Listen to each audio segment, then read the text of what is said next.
আমাদের কিছু হিজাবি আপুরা প্রশ্ন করেছিলেন যে আপু এই গাউনগুলো আমরা কিভাবে পরবো। আমরা কিন্তু আগের ভিডিওতে আমি বলে দিয়েছিলাম আপনারা চাইলে ফুল হাতা নিয়ে নিতে পারেন, হাতা ইনারও অ্যাড করে দেওয়া যাবে। আবার অনেকে ফুল হাতা পরতে চাচ্ছেন না, তাদের জন্য আমি আইডিয়া দিয়ে দিব। আপনারা আগে একটু দুইটা প্রিন্ট দেখে নেন, অসম্ভব সুন্দর দুইটা প্রিন্ট এবং খুবই গ্লেজি জিমিচুর একদম গ্লেজি ফেব্রিকটা, এবং আমরা সামনে পার্ল করে দিয়েছি। এটা হচ্ছে অনেক ঘের দিয়ে গাউনটা করা আছে। আপনারা ভিডিওতে যখন পরা দেখবেন তখন বুঝতে পারবেন। এটা শর্ট হাতা করে দেওয়া আছে, আপনারা চাইলে লং হাতা নিতে পারবেন। ওকে, একদম বডিতে ইনার করে দেওয়া আছে, কোমরে ফিতা আছে, ব্যাক সাইডে অনেক সুন্দর করে ডিজাইন করে ফিতা করে দেওয়া আছে। এটাই হচ্ছে মেইন আকর্ষণ। পরলে এই ব্যাক সাইডটা অনেক বেশি সুন্দর লাগে। আর ফেব্রিকটা কিন্তু অনেক বেশি ফেব্রিক ইউজ করা হয়েছে।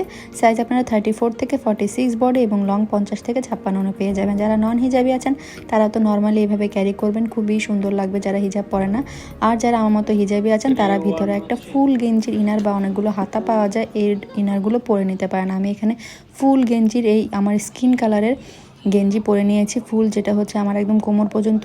আপনারা চাইলে এই গেঞ্জিটাও আমাদের থেকে অর্ডার করে দিতে পারেন। দেখেন আমার স্কিনের সাথে একদম ম্যাচ হয়ে গিয়েছে এই গেঞ্জি।